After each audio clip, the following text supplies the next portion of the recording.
Өзүңүздү чөнтөкчүдөн кантип коргоо керек?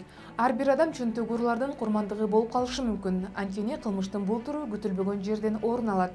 Чөнтөк уруулуктун көбүнчөсү коомдук транспортто, соода жана базар комплекстеринде, эл көп чогулган жерлерде болот.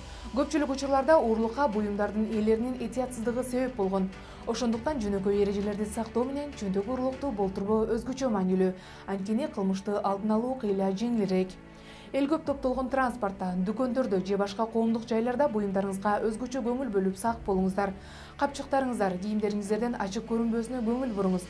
Анткени бул жагдай чөнтөк уруулардын көңүлүн өзүнө бурарын эсиңиздерден чыгарбаңыздар. Уюлдук телефонду бейтаныш же болбосо чоочун адамдарга бербеңиз.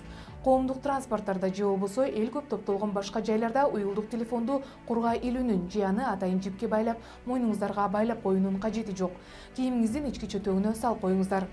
Көңүл ачуучу жайларда уюлдук телефонду столдун үстүнө, отургучта жана кийим чечинген бөлмөдө кароосуз калтырбаңыздар. Төш чөнтөк капчыктарды колдонуңуз. Бул сактоонун эң ишенимдүү ыкмасы. Анткени мындай учурларда чөнтөкчүлөр байкатпай уурдай алышпайт.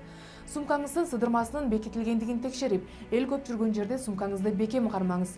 Эч качан акча каражатын салынуучу капчыкты соода арабасына салбаңыз.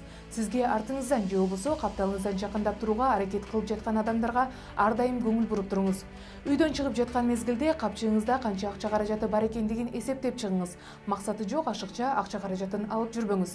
Капчыктын ичиндеги акча каражатын элдин көзүнчө эсептебеңиз. Ички иштер министрлиги эскертет: эгер сиз уруулардын колунан жабыр тарткан болсоңуз же болбосо кылмышка күбө болуп калсаңыз, анда дароо кыска 102 номер аркылуу байланышыңыз.